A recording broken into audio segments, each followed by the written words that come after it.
So welcome again to everybody for joining, and we are really pleased to have with us today Bashiratu Kamal. She's a project officer working on a project on combating modern slavery in Ghana, and I'm sure she has a lot to share with us also with regard to that.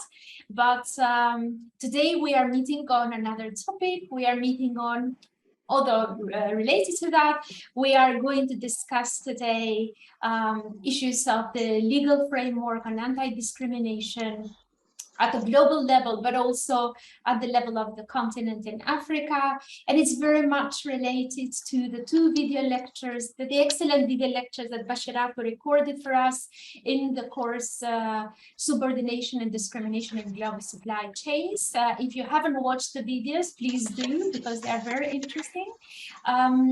So we start almost immediately. Just want to give you a sense of the way how we have structured the discussion today.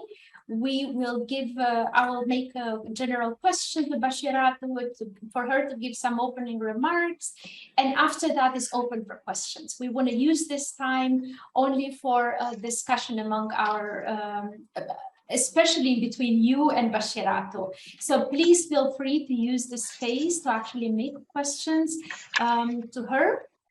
And you can take the floor, you can type your question, whatever you feel more comfortable with, but let's have a conversation and use Bashiratu to the extent possible within this hour.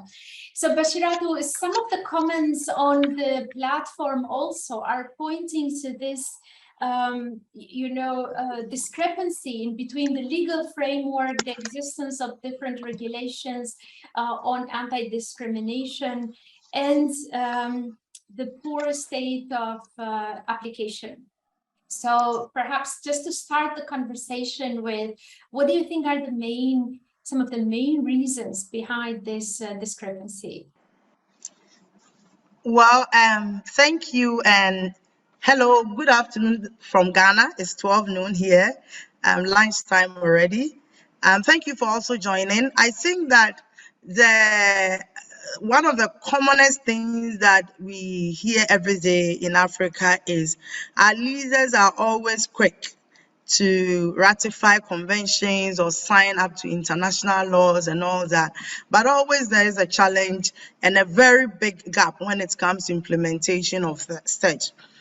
This is because we can attribute it to a lot of reasons, including the lack of resources for institutions that have been mandated to ensure proper implementation of these.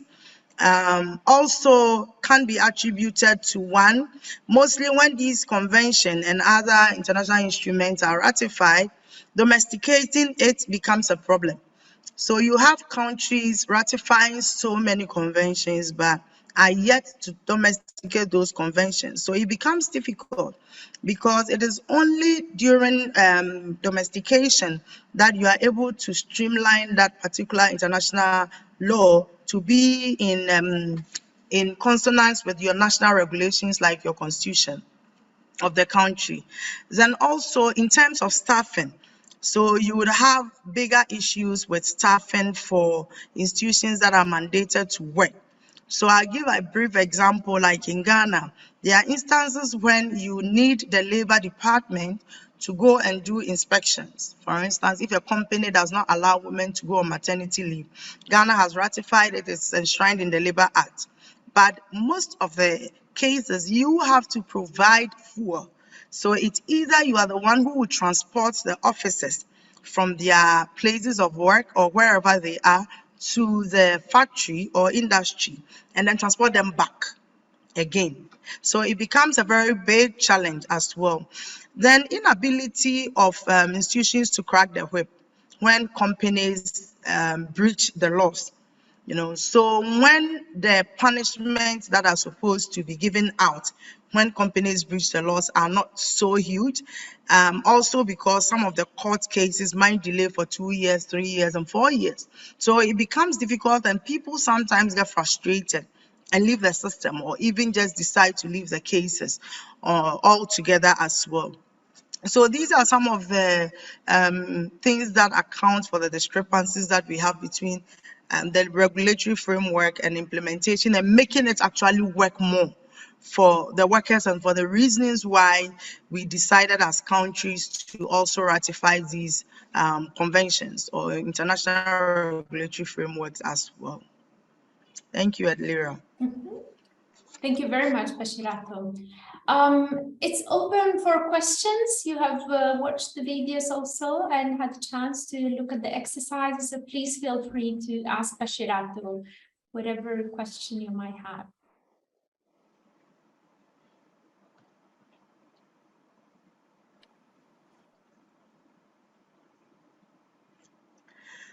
Okay, so just to also briefly add, since there are no questions yet, my area of speciality is also on gender, labor issues, and safeguarding. So I do a lot of work on gender issues and labor issues, and also safeguarding. Safeguarding, talking about gender-based violence and harassment in the world of work, issues of child labor, and other things as well. Yeah, yes. But we have a question. I think Nicholas Sure. Raised his hand. So Nico, why don't you go ahead?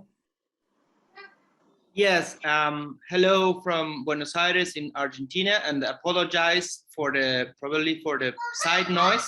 That's my child. It's fine.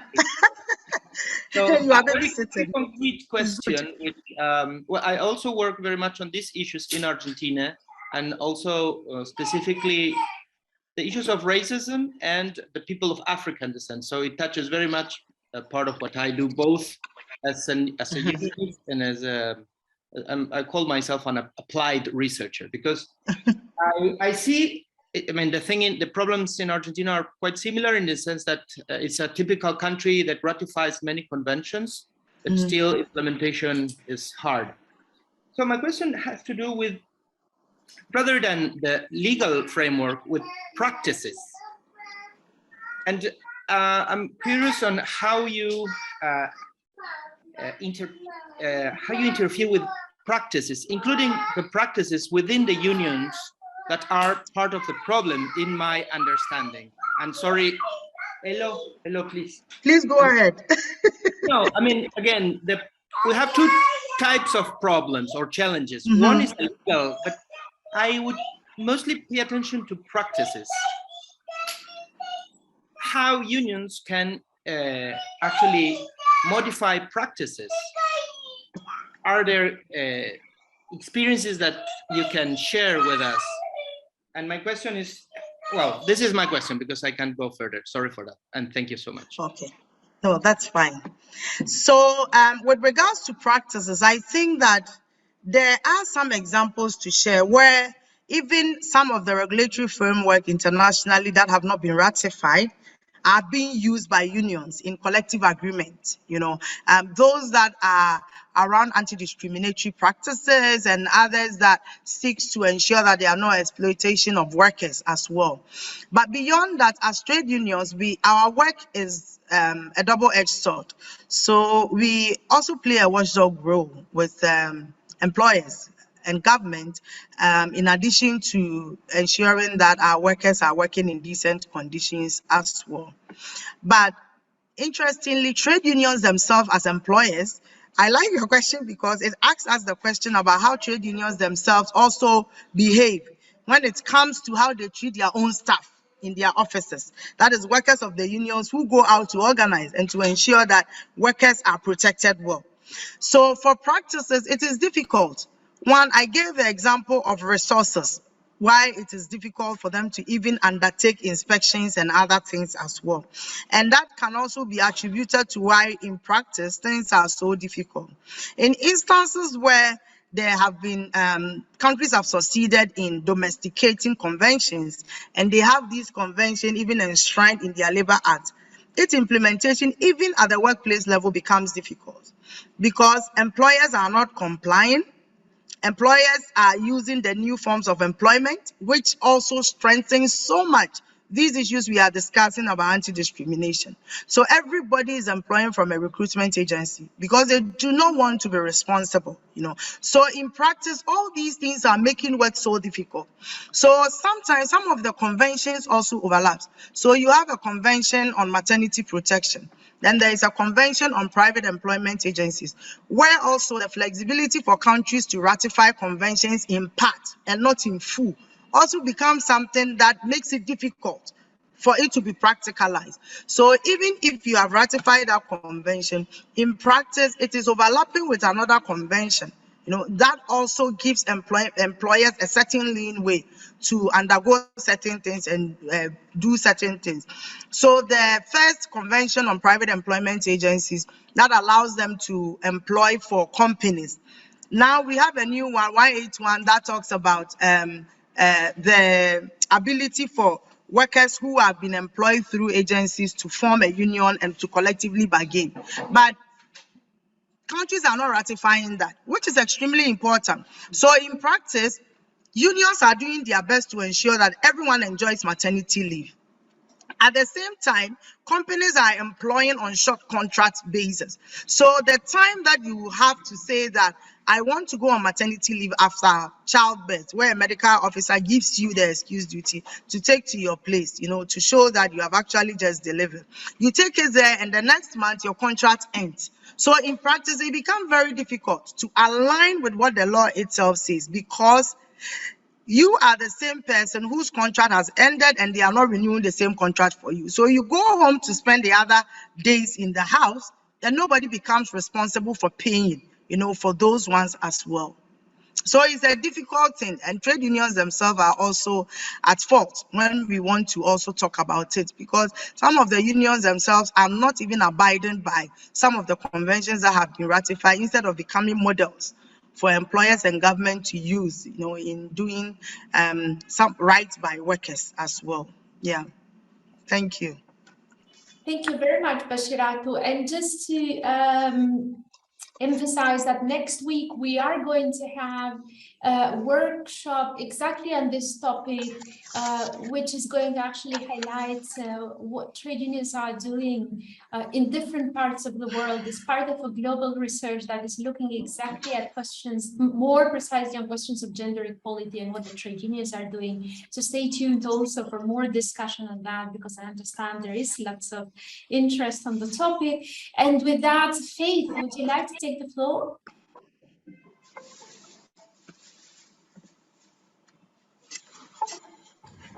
Faith? Yes.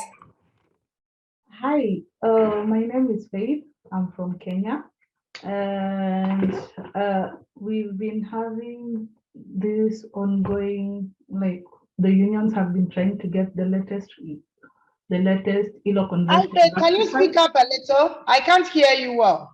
I'm saying I'm Faith. I'm from Kenya, and yes, go ahead. And of course we've been trying to get the latest ILO on gender-based being ratified in Kenya, and it's still a process that is still going on. But I think my biggest question is, do you think, like, if this ILO convention gets ratified, will they mean something great if our own labor laws are not up to standard to these ratifications of the ILO laws? Because according to my understanding, you cannot use the ILO conventions in the court of law. You can't use it civically. So it's a question I'm asking: do you think Africa really needs to uphold the ILO conventions? They have the strong convention so high, and their own labor laws do not support this. Yes, thank you, Kate. So I think that this is a very valid question, that by a convention, it goes through a process, because the convention ratification is done at a legislative assembly, like a parliament. So once parliament ratifies it, it becomes law automatically for your country. It doesn't need to go through any other processes again. Also, if your country ratifies the Convention 190 on GBV, automatically it becomes law. So an example is the fact that quite recently we had a case in court, in Ghana's High Court, where 2 women in the security forces had been dismissed for getting pregnant after 2 years of employment, because the security agency felt like they asked the women to sign an agreement or an MOU that said they couldn't get pregnant until after 3 years. In the ruling of the court, they did state and made reference to our Ghana had ratified ILO Convention 103 on maternity protection, which gives no exception. Once you are a woman, automatically that convention protects you.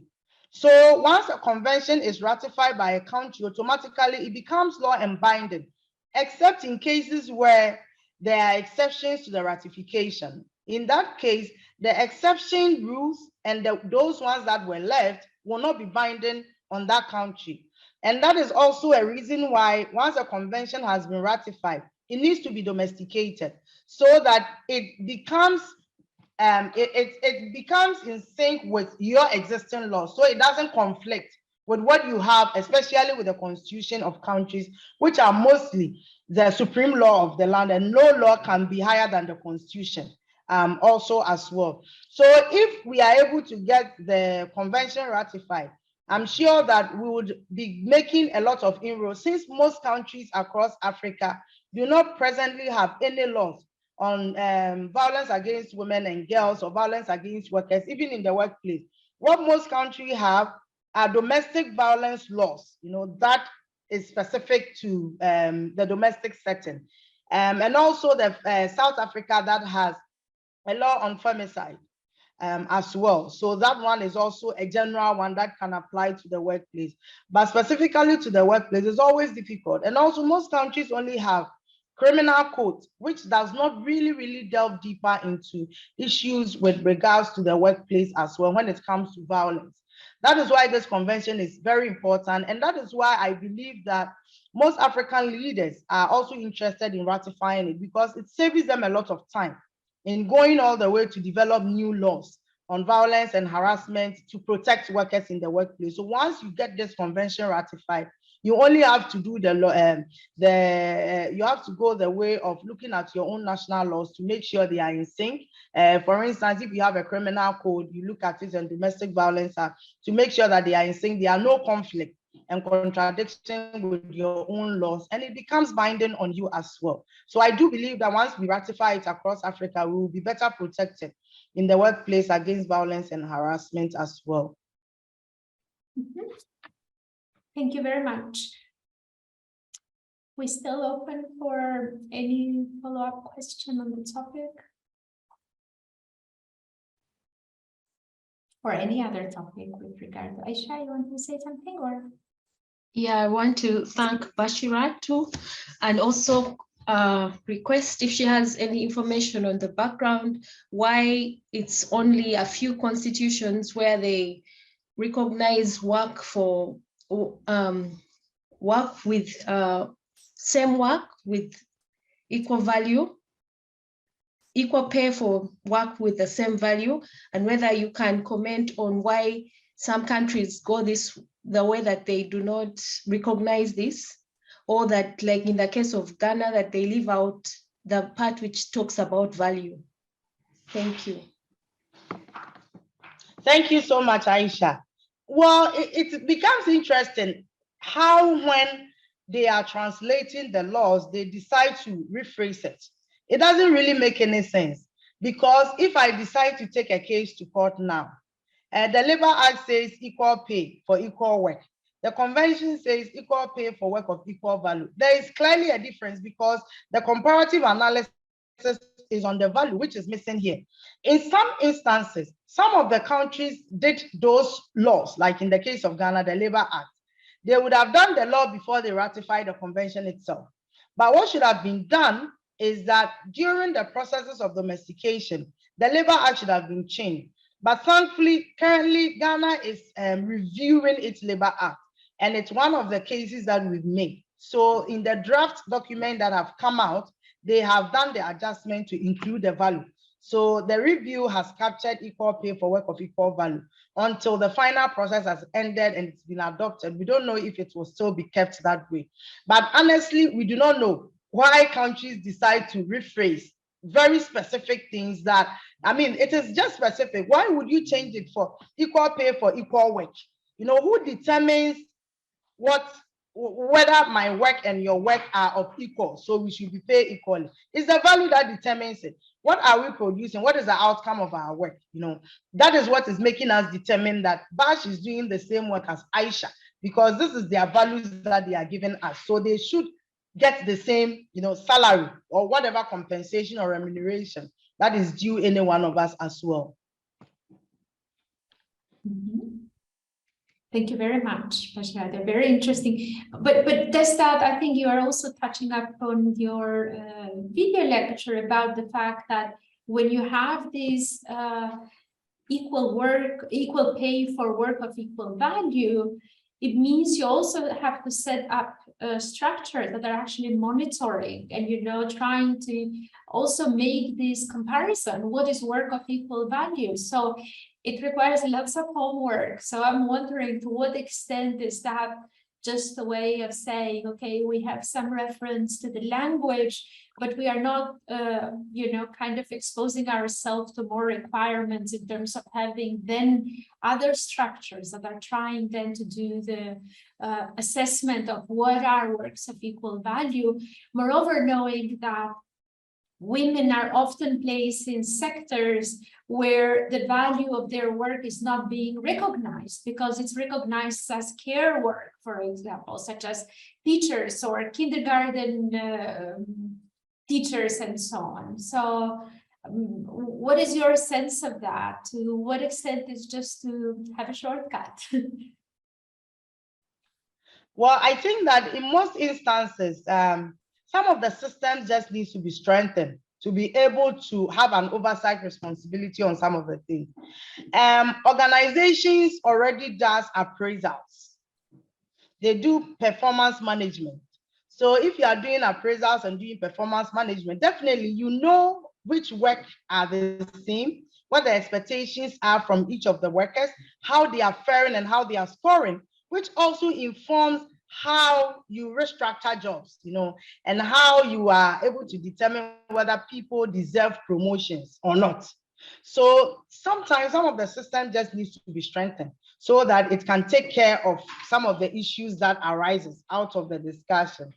In cases like if you have an HR department that is very huge, for instance, if an HR department is huge, all you mostly need to do is probably resource them and to have people specialize in specific things, like a personnel manager, you know, like someone who is responsible for a specific thing. Not everybody being an HR officer doing everything, you know, doing the same thing. People can be responsible for different things depending on the gravity of the issues that you are discussing.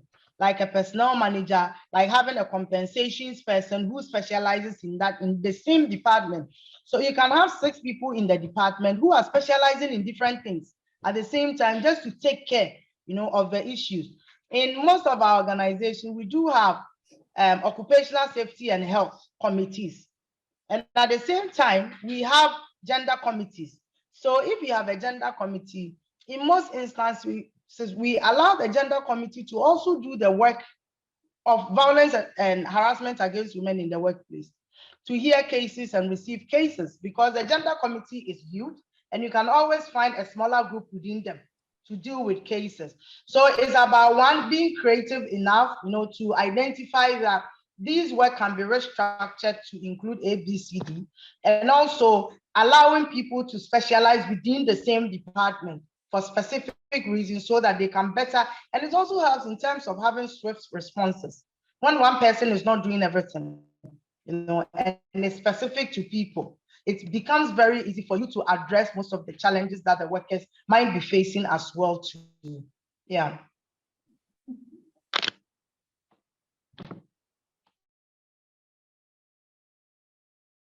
And Lyra, you are muted. Yes, yes. I will not dare to pronounce your name. Ugo Shukwu. So, but please take the floor. I'm really sorry for the mispronunciation. And please tell us how do you pronounce it anyways?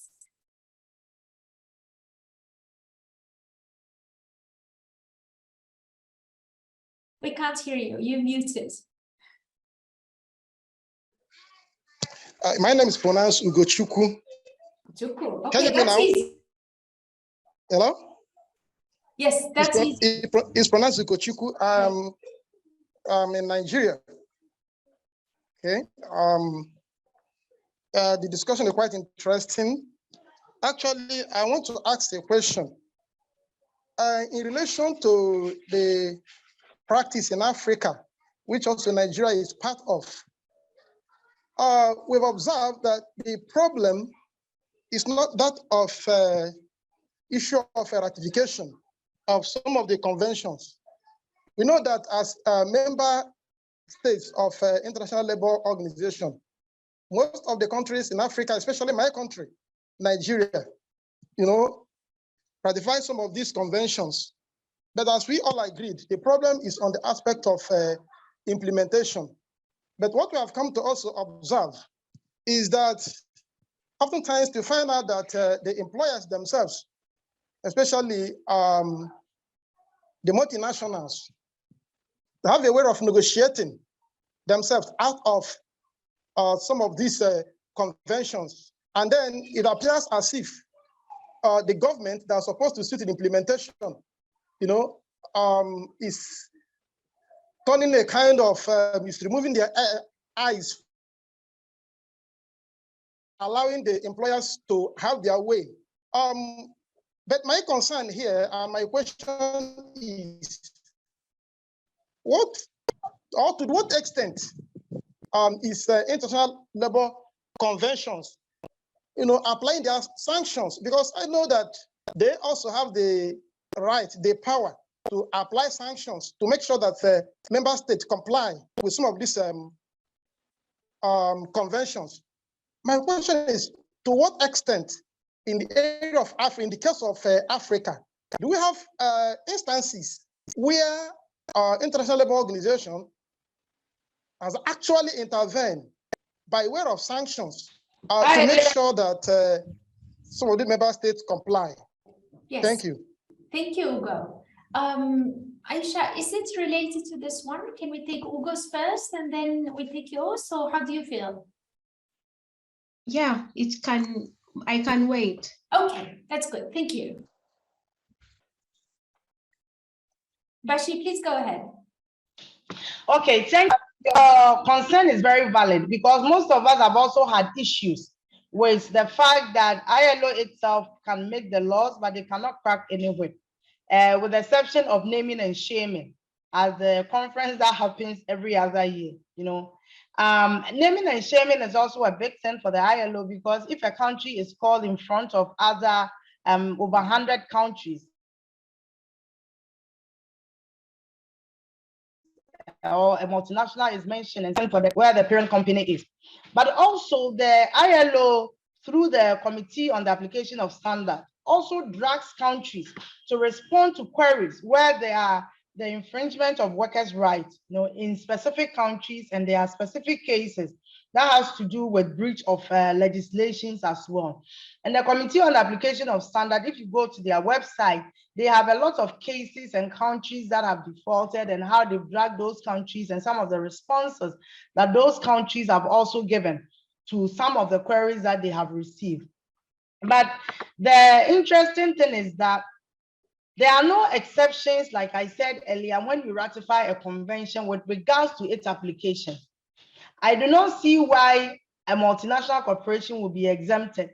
For instance, to say that their workers will not have a right to maternity leave, or the right to equal pay for work of equal value, or the right to collectively bargaining. No, it cannot be in any law, because remember, all those are part of the core conventions of the ILO, with the exception of maternity. So for those ones, even when countries have not ratified, there is an expectation on those countries to ensure that they do apply them, even without ratification of those key conventions as well. So those ones are where our issues with corruption and bribery comes in. because there's what we call, you and I are both Africans, gentleman's agreement, where there is a certain arrangement that we will take our eyes off for you to do whatever you want to do, you know. And so it is not the fault of the law. The law is in place, but goes back to Fernanda's question about practice. So in practice, people have decided to take their eyes off so that people can abuse the system.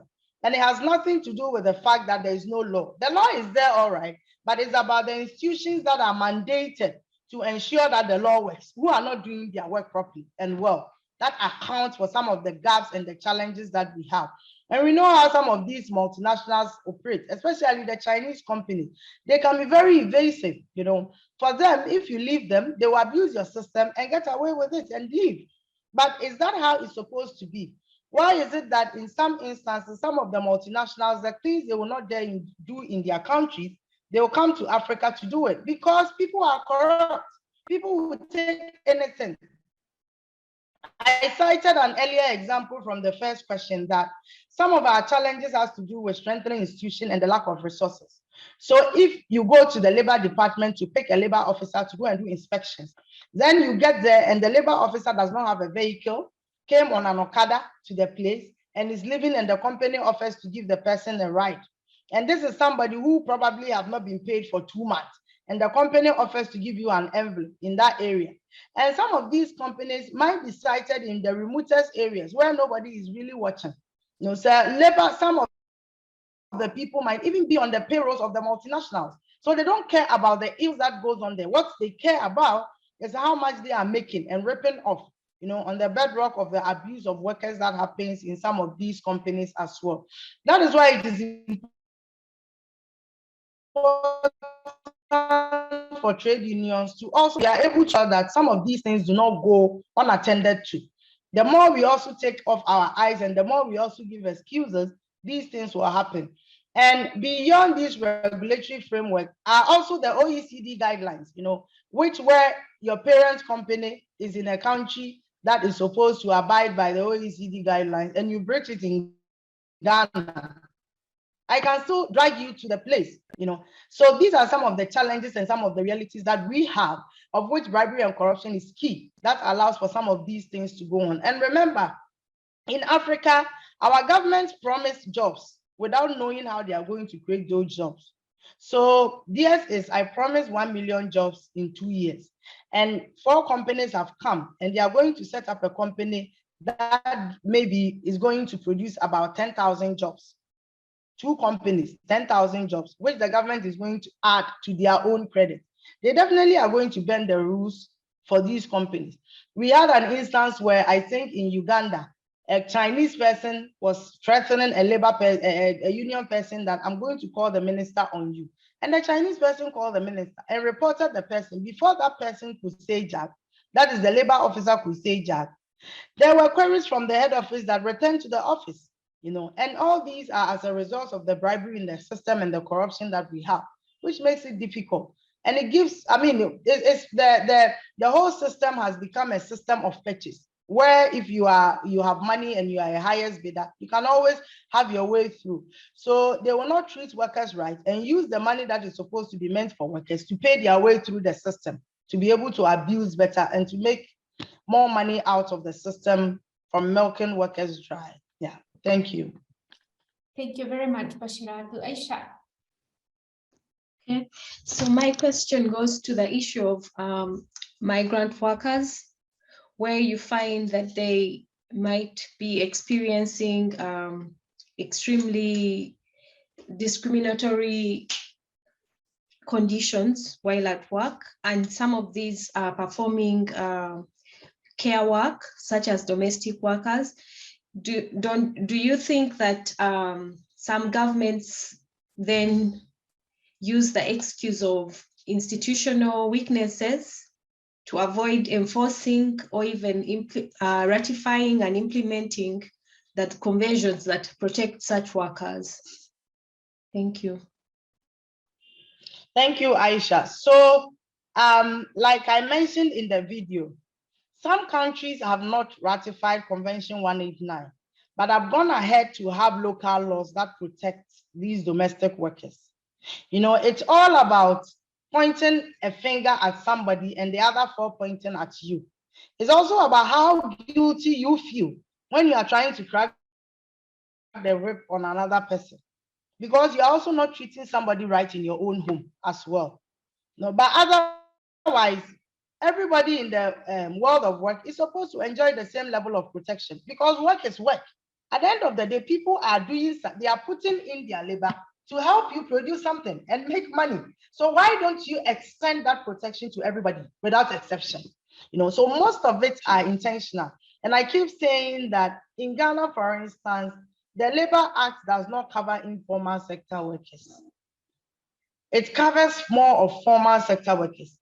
In Ghana, it is now that the Union of Informal Workers is building up strongly. In countries like Zimbabwe, the Informal Sector Workers Association is extremely strong. And some of them actually sit with government to bargain on some of the things, compared to countries in down south, north, like India, where SEWA, the Informal Workers Association, is also very strong and is able to sit and negotiate with the government. Why do we have a system where majority, a chunk of the people in the labor market, who are the majority, like the informal sector, in Ghana, it's about more than 80%. Why are they not covered by the Labor Act? Why did it even happen that they are exempted? If we agree that there are some categories of workers who are called migrant workers, and we allow them in our country to come and work, and nobody is stopping them from working, why won't we protect them? In the most of the convention, there are no exceptions to who it covers. So once you ratify it, it should cover everybody, like freedom of association, the right to collectively bargain. It doesn't matter where you find yourself. What is important is that you are a worker and recognized as such. And also, because of that, you should be protected. But we fail at ensuring that we extend these protections. And for a very long time, trade unions also felt like their paramount interests were formal sector workers, because they were getting their money quick from them because of the checkoff system. And the informal sector, it is difficult to regulate. You don't know how you collect your dues and other things. But remember that trade unions thrives on numbers. So if you are not doing it correctly, a time will come when you will need people to hit the streets, and your workers in the formal sector will not give you the numbers that will shake government to take action immediately. It is the informal workers who might be able to help you, to resolve some of the issues with government as well. Yeah, thank you. Thank you, Bashiratu. Razak, I think you were raising your hand a bit earlier. Yes. Yes. Yeah, well done. I just want to ask her that how can we prevent discrimination in the workplace?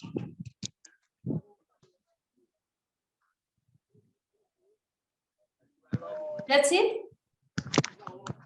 How can we prevent discrimination in the workplace? I said, how can we prevent discrimination in the workplace? Did you hear that, Bashiratu? Did you hear that? How can we prevent discrimination in the workplace? Yes, I did. I heard it now. So I think that one, preventing discrimination is a general rule. Why should you discriminate against people based on gender, sex, ethnic identity, race, or origin, or whatever? At the end of the day, the workspace is supposed to be a space where we all have an equal level playing field. When I apply for work in your organization, you need to look at my qualification. You need to look beyond my looks, looking beyond where I am coming from, and focus more on what I am bringing on board, my qualifications, my knowledge, my skills, my ability. What do I have to offer? That is where your interest is. Why would you look beyond that to look at where I am coming from and who I am or my name to determine whether I deserve a correct pay or not? But one of the key things is to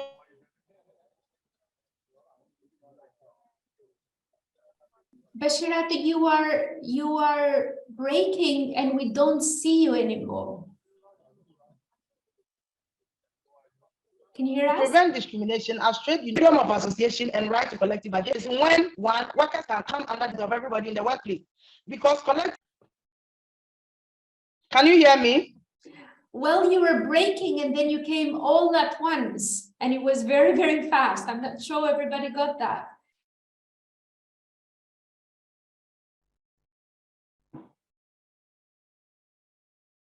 And you're frozen now. Can you speak? Is it better? Yes, please go ahead. Yes. Can you hear me? Yes, go ahead. Okay. So I was saying that one, we need to, as trade unions, promote the freedom of association and the right to collective bargaining, as well as the 100 and 111. This is because you only discriminate against the people when they are individuals.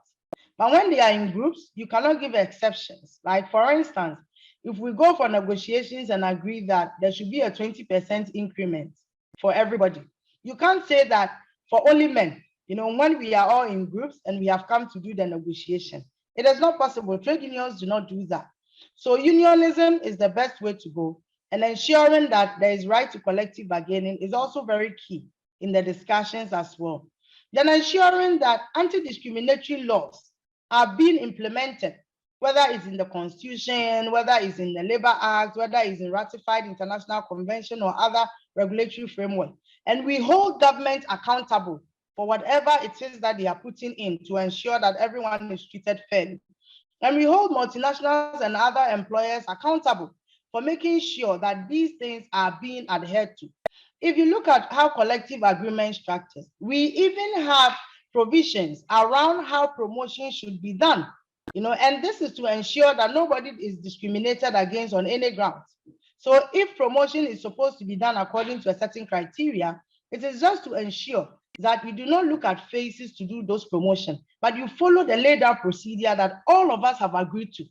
So trade unions need to also work around the clock to ensure that one, we brace ourselves up with existing legislations around issues of anti-discrimination and know what is in those laws for us, so that if there are issues, we can hold employers and governments accountable for not complying with some of those laid down regulations as well. Thank you.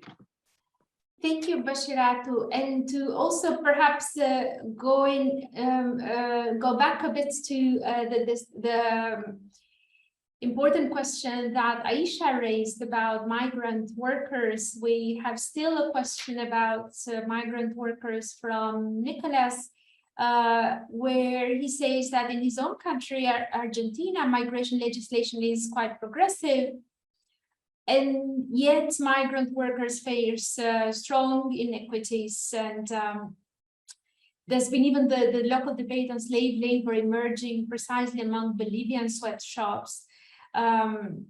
So we still kind of in this highly racialized labor world of work and new forms of racial discrimination. So can you perhaps elaborate a bit more also on this topic, which you started in your video lecture with, excuse me, what has happened with migrant workers in South Africa, please?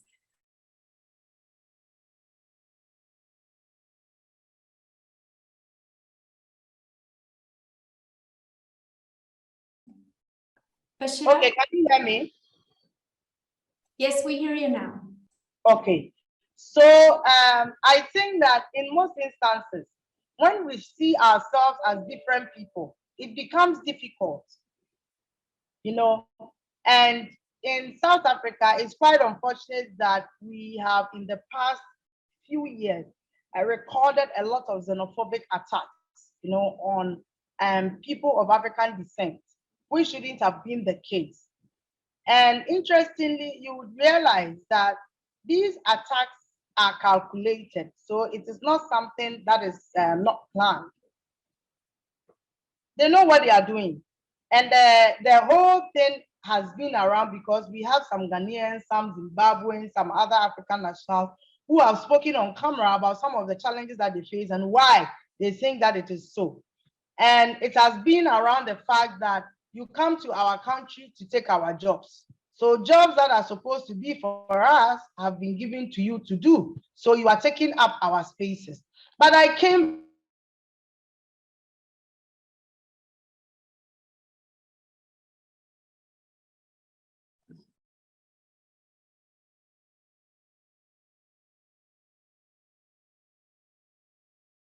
Bashiratu, we lost you after workers thinking that the migrants are coming in to take our jobs. Can you hear us?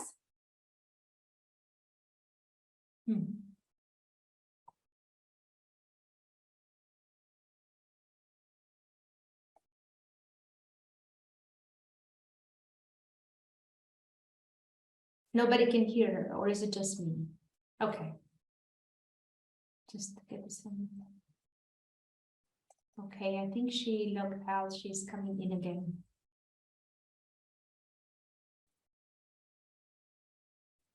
Sorry for the break. Yes, So- sure. So I was saying that sometimes it is very difficult. Also because Africa has begun the implementation of the African Free Trade Agreement, for instance. And if the Africa after itself, the focus is on free movement of people and of goods and services, and we have issues around xenophobic attack, how do we even ensure that this work out very well as it has been planned for? And it's quite unfortunate that not enough has been done, to resolve this. Myself, I was given a caution when I went to South Africa that one, I shouldn't go out at a certain time. And the practice and the plan has always been that when you leave your hotel at a certain time, one, you are at risk. And I was shocked that in Ghana, malls close around maybe 10 p.m., 11 p.m., and 12 p.m. I was in the mall around 7 when they said that the mall was closing, and I didn't understand why. And it was attributed to the xenophobic attack and the high rate of violence and harassment and all of that. And they meet you on the street and they start speaking Zulu. And if you are unable to respond, then they immediately know that you are not one of them and you become a target immediately, So it's quite unfortunate that even within us, ECOWAS, within ECOWAS itself, traveling from an English country to a Francophone country is hectic. The frustration you go through, even as an ECOWAS, someone coming from an ECOWAS member state, where there is not supposed to be any restrictions, whether with ID card, identification, or passport, because we are all using the same passport anyway, So the South African situation is quite unfortunate, and it's something that we really need to look at because the markets are expanding. And South Africa is one of the biggest markets in Africa with Nigeria. So if this is happening in South Africa to people of African descent, then it's something that really, really needs an immediate response to address it, because every single day people travel out, of their countries to go to other countries to go and work based on their qualification or their expertise or their specialty. And it shouldn't be a barrier, just because you don't see me as someone from your own country. And lastly, let me also add that these attacks are not just on people from other countries. So it's not just on Nigerians or from Ghanaians or on Ghanaians or Nigerians or Zimbabwe. Even within and among South Africans, there are some discrimination where some people feel like they are more South African than others, and they sometimes attack these people too. So it's a big issues around violence that really need a certain form of attention to seek redress and to protect everybody, whether migrants or domestic. Because in some countries, specific people are domestic workers from specific countries because of whatever traits that people see in them. And for specific traits, people prefer people from other countries. It doesn't mean that we should block people from also working and also realizing their own full potential and making a living, out of their own labor as well. Thank you, Bashiratu. I don't know whether you can put the camera back while we check with Chinelo.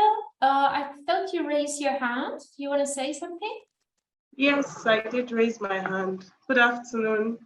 Thank you, Bashirat, for your contribution. Mine is more of a general inquisition. I just want to know what is obtainable, especially in countries that have ratified the Convention 183, I guess that's the Maternity Protection Convention. We've established that it's not obtainable here.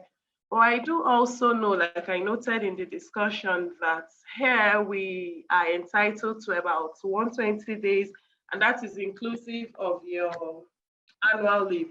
So in those countries where they have ratified such convention, do they still get to embark on the annual leaves per annum every year? And then generally, what is workers' welfare like? Like, what are the other benefits they can actually get in addition to these leave periods? Thank you. Bashiratu, do you want to respond, and perhaps as a way of also wrapping up, if you can, Sure. you can tell us also a bit more generally. I mean, in particular, we hear lots of depressive stories. Is there a good story coming out of Africa? Do we have a country where we see that lots of progress has been made on anti-discrimination? So if you can respond to both in wrapping up the session, thank you. Okay, so thank you, Chinelo. It's interesting that they decided to box all the leave together, as one, which is quite unfortunate because that is not supposed to be the case.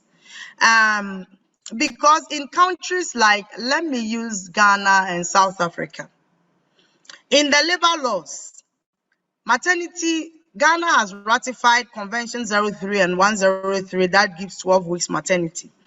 We are yet to ratify 183 that extends the leave to 14 weeks as we speak. But our Labor Act gives the standard as 12 weeks maternity leave. And that is different from your annual leave. And it is stated clearly in the Labor Act that when you take your maternity leave, it does not affect your annual leave, which the Labor Act caps minimum of 15 working days. But there are instances where people can go as more of around 30 working days, depending on your rank, whether you are a senior officer or you are a junior officer in the organization. So there are distinctions. Maternity leave is different because that is for a specific reason. Annual leave is also different because it's also for a specific reason. Maternity leave has 3 components. Maternity protection laws itself, they are supposed to have 3 components, and one of such components is cash benefit, where you go on leave and you still have to enjoy all your remuneration, other allowances, and other things are not affected because you are still a staff of your organization that you work for. You remain one. The fact that you are absent from work doesn't mean that even if you are due for promotion, they shouldn't promote you. If you are due for promotion and you're on maternity leave, you still need to go on your promotion. That is why when you're on maternity leave, you are still paid. Then there is the other part that talks about occupational safety and health. That is to extend protection to the mother and the child. That is why when you go on maternity, when you get pregnant, as part of the provision in the convention and the laws, they have to change your tax if it is noticed that your current work is actually proven to be hazardous to your health and the health of the baby. So if, for instance, your work is sweeping or pruning and you have to always bend and you are pregnant and your tummy is out, it's difficult for you to bend. So for safety purposes, they need to change your tax to give you what we call light work for you to do as well. And then also in terms of breastfeeding, whatever the mother takes in is automatically passed on to the child. So the mother needs to be protected so that you can in turn also protect the baby. Then finally, the third component of the maternity, I've spoken about the cash, is the leave aspect of the maternity. So it's the leave aspect, is the cash, and it's occupational safety and health. And annual leave is stated and it's supposed to be different. So if I take a maternity leave of 12 weeks in Ghana now, and I go on maternity leave and resume, I can still apply for my annual leave of 33 days and proceed on my annual leave. After going on the annual leave, if there are issues, for instance, and you deserve casual leave, it is not affected because you've gone on maternity leave and then you've gone on annual leave. There are distinctions to all the leave days and the days that you can take out of work as well. In most of the African countries, these are things that are happening. So you can go on a casual leave, you can be on your maternity leave, come back, take your annual leave. If there is a case where probably your baby is sick and you have an excuse from a doctor to take care of the baby, you are granted as such. Then some of the good practices also include the provision of childcare. So for some countries, the constitution have section that talks about women's rights. That even talks about maternity leave as well.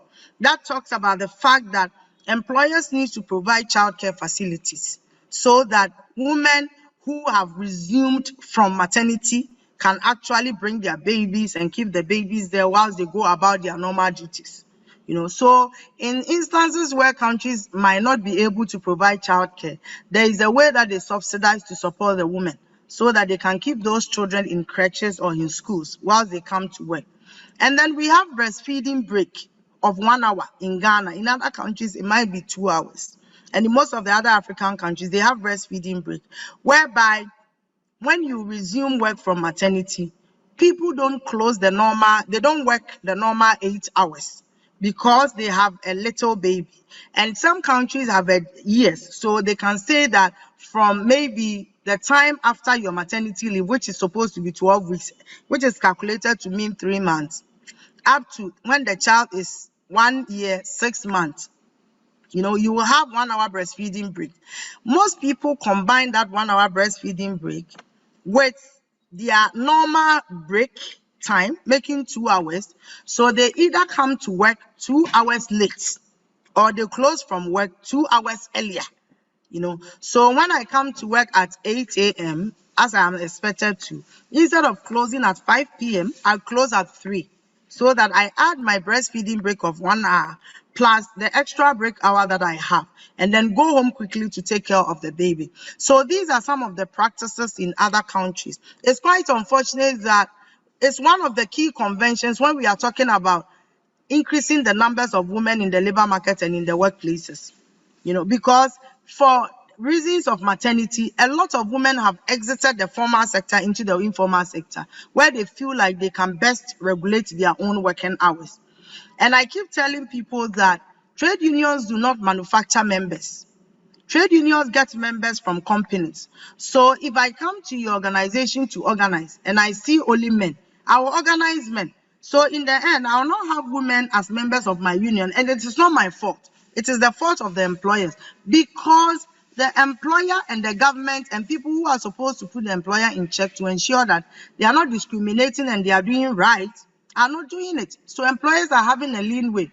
If most employers have their way, they would never employ women, because they think that women are a burden. That she will get pregnant, she would have excuses, she will go on antenatal care, and postnatal care, she would have the baby might be sick, she would excuse herself from work, she will go on maternity leave, and it's all my cost, which shouldn't actually be the case, because, we are all people's children. So imagine if my mother never gave birth to me, if Edlera was not here with us, and if all women across the world decide that we are no more giving birth, what is going to happen? Even employers are not going to get anyone to work with them. And you can't get automated machines to do all the work. At some point, you need to shut them down. And it is a human being who will put the switches on for this machine to also work. So that is the reality. And then in terms of the others, I think that generally trade unions, we've gotten to a point where employers are learning our work. But most trade unions are not learning to think like how employers are thinking. Employers are sitting in the same classrooms and taking some of these courses, including the GLUE online courses, to better understand how trade unions are thinking. Are we doing the same? It's one of the questions we have to ask ourselves. And I keep reminding people that promoting and protecting workers' rights is not just about understanding the economy.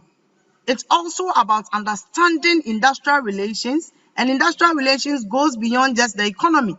You can use the GDP inflation figures to negotiate the annual salary, and you can do SNC collective agreement. But in the end, how do you protect workers from a multinational that has a checkered way of operation, which is not too visible? You need to embark on a research to understand how their operations are structured. You need to understand how you hold them accountable. You need to learn what existing frameworks are available. New ones keep coming up. And there are lots of ways that we can use to take employers on and even government on. We are not utilizing that. People don't even know that you can drag a government to the African Union or ECOWAS when they default on certain things. A lot of people still don't know that you can drag a government, you can write to ILO on the Committee on the Application of Standards to report your government or employers if they don't comply with some of these regulatory framework. They don't know that OECD, you can actually drag people there, and employers and government as such, on some of these, when they break some of these laws as well. So trade unions, we need to learn more, we need to read more, we need to research, we need to open up for a lot more of the learning. We need to sit in the classroom that employers are sitting in, to think like them when we sit with them to negotiate, and to also behave like them, so that they don't always have an upper hand against that. Sometimes it is not just about having the purchasing power. Sometimes it's also about understanding what gives you more power, and it could be laws, different types of laws. It could even be a system, knowing that there is a particular system.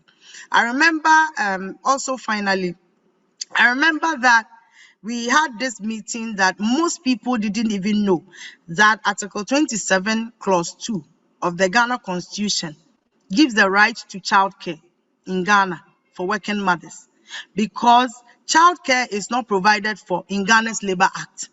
And the Labour Act is what trade unions are familiar with and what they always use. Until I raised it in a meeting, and then a trade unionist told me that we can't force employers to do that because it is not provided for. And I told them that we can force them because the Constitution provides that every employer should provide a childcare facility. So there was an argument until I brought out the Constitution, the abridged version, and I opened it and read it. Everybody was shocked. So we shouldn't restrict ourselves to a comfortable zone. We should open ourselves up to read more, to research more, and to engage people, more, so that we know more, and we are better able to represent workers and protect them. Thank you.